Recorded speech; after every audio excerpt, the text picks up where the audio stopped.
This is Actar's Reviews, from anime to figures and beyond.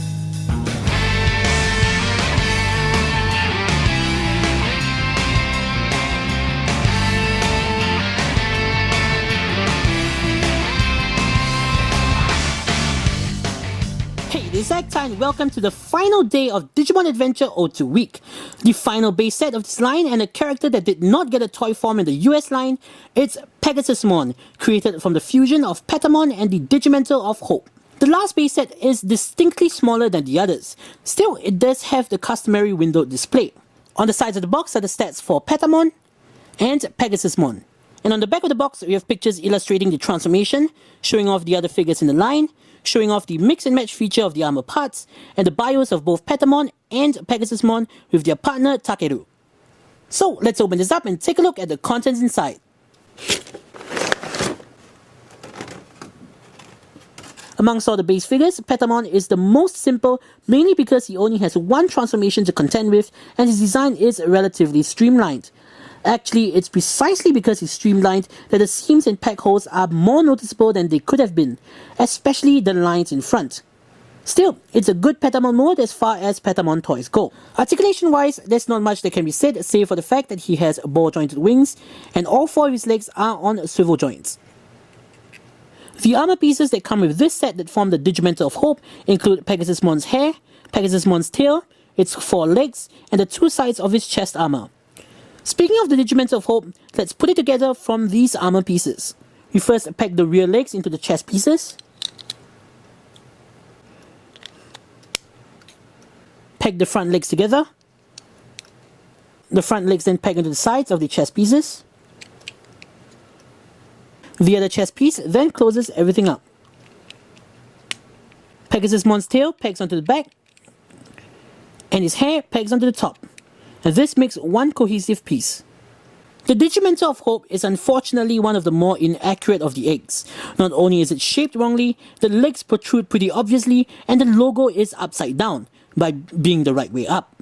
I'm not too sure how hard it would have been to flip this around, but it's certainly a pity that they weren't able to do it. Still, it's a very passable egg mode. So, for the last time, let's Digimental up!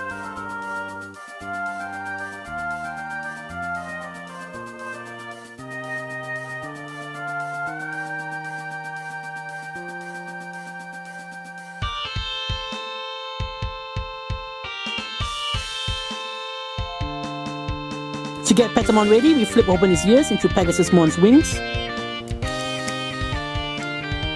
flip all his legs up,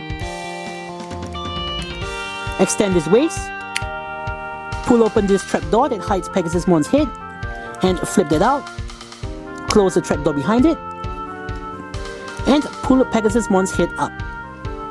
Peg in the chest armor onto the sides of Patamon, flip out all of the legs,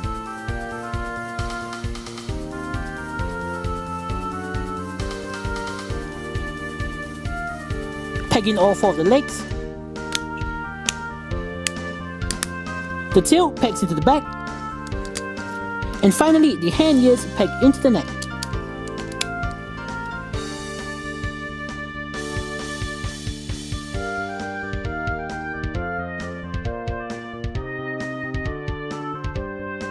Pegasusmon does look the part. While a little bit more plump than his on-screen counterpart, the transformation was just as elegant as any of the other figures in the line. Kibble is minimal with only the underside of the wings revealing Patamon's ears.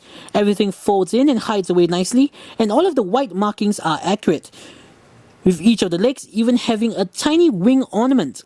In terms of articulation, it's pretty much what you can expect from a four-legged Digimon, just a little bit more limited. His wings are on ball joints, and all four of his legs have the same two joints, a swivel joint on top, and a knee joint. And unfortunately, his head is completely static. So while it is true that the articulation is limited, you still can get a ton of majestic running, jumping, and flying poses. In conclusion, seeing that Patamon and Pegasusmon did not receive a US toy counterpart, it would be a worthwhile figure to hunt down as it's very self-contained. You don't have to get any other extra sets in order to bring out the toy's full potential. That being said, the play value is less than the other figures in the line and it's not as intricate. Personally speaking, I'd recommend starting from one of the other base figures. And that brings us to the end of Digimon Adventure 02 Review Week, and boy, what a week it was. I really do hope you enjoyed watching it as much as I enjoyed reviewing these wonderful figures. Hopefully, these reviews have piqued your interest and you'll pick some of these up for yourselves. So, this is Hector saying, see you guys in the next episode.